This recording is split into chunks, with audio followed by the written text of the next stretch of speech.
Good morning. Welcome to Glimpses of Grace and Glory. This is Monday morning, July 19th, 2021.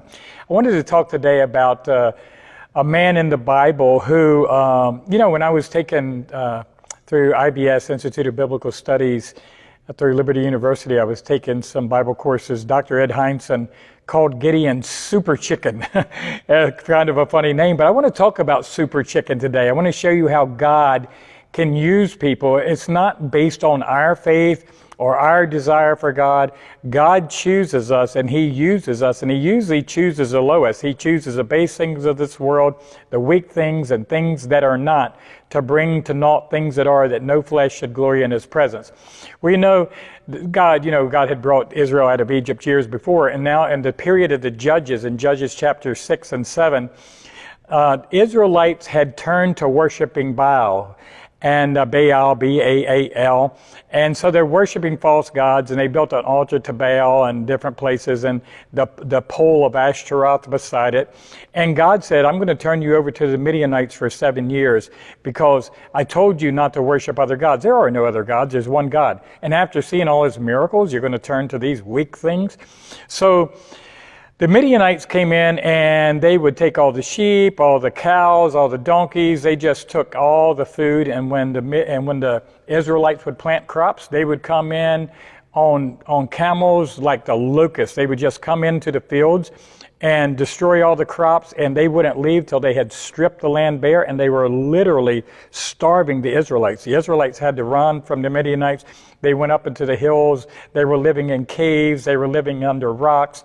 And Gideon didn't want them to get some food, so he was threshing wheat in a wine press. So he's down in this depression in the ground, and if you walked by, you would see like the wheat going up in the air and falling down, boop, boop, going up and down, and the chaff blowing away, and he was scared. So while he's doing that, an angel of the Lord came and said, God is with you, you mighty man of valor. And this guy that's scared to death, he's even down in a hole to thresh wheat. He's looking around like, who are you talking to? God is with you, you mighty man of valor. And he said, oh my Lord, if God is with us, where's all the miracles our fathers told us about and all the things God has done? How do you say God is with us? And he said, well, fear not. God is going to send you to deliver from the Midianites, and you'll deliver as though you were fighting against one man.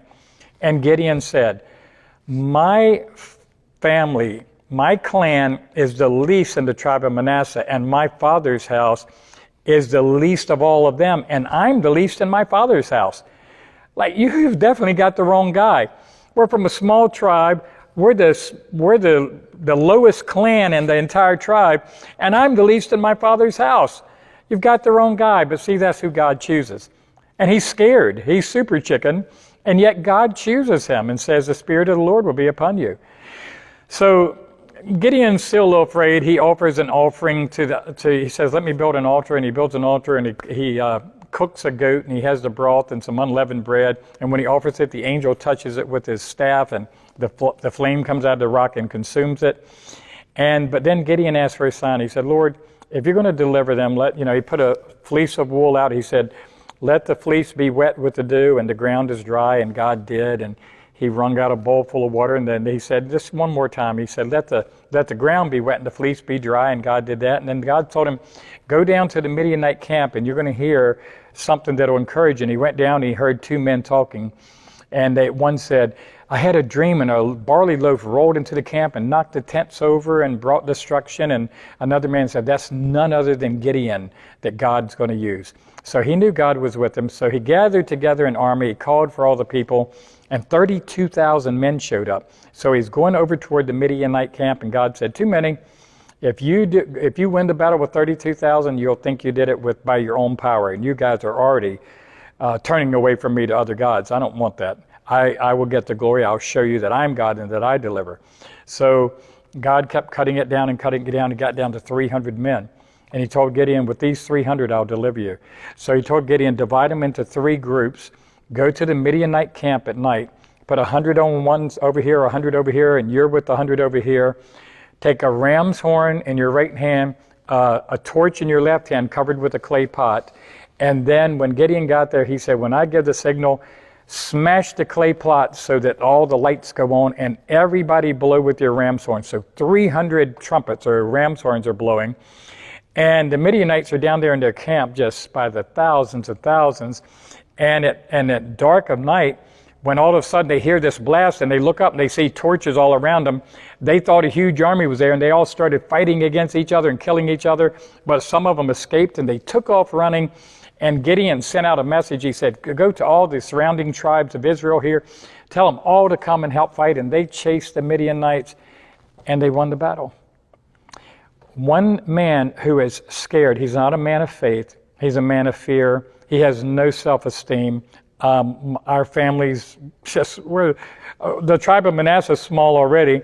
My family, our clan is the smallest here, and I'm the least in my father's house. And I'm scared to death anyway, and I'm wondering where's all the miracles we were told about. And I'm trying to hide down in this wine press, this well almost, trying to thresh wheat just to get a little something to eat. But before he went, God said, go destroy the altar of Baal at your father's house and the pole of Ashtaroth. And he did, and he said, offer your father's second best bull on the altar to me. And when the people found out, they were furious. Who destroyed the altar of Baal? And they said, he's got to die. They found out it was Gideon, and Gideon's father said, oh, Baal's a god, let him defend himself.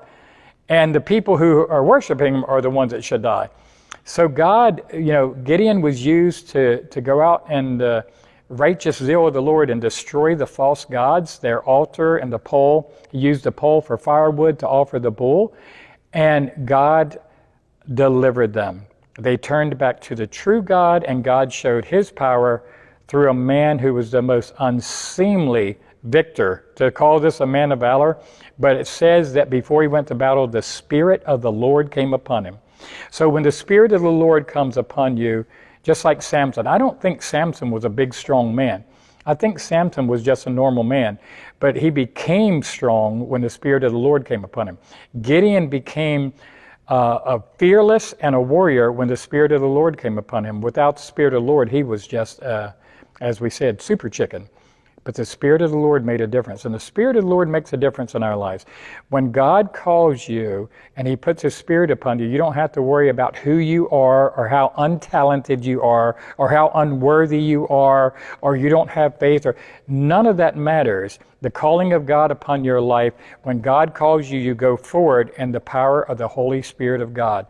When he puts his Spirit upon you, he has given you a calling, he has a job for you to do, and the Spirit of God enables you and strengthens you to do whatever God called you to do. So if God has called you to do something, don't hesitate.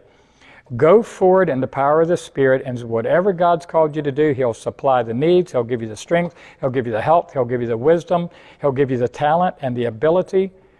And just know you can trust God. Just like when the temple was being built, God said, I had called me Aholiab and Bezaleel, upon whom I had put the spirit of craftsmanship. So they might not have been craftsmen, but they were able to build the temple because God put his Spirit upon him. Go forward in the power of the Spirit. Whatever God's asked you to do it heartily, do it mightily, and you will succeed because of his Spirit. God bless you. Have a wonderful day.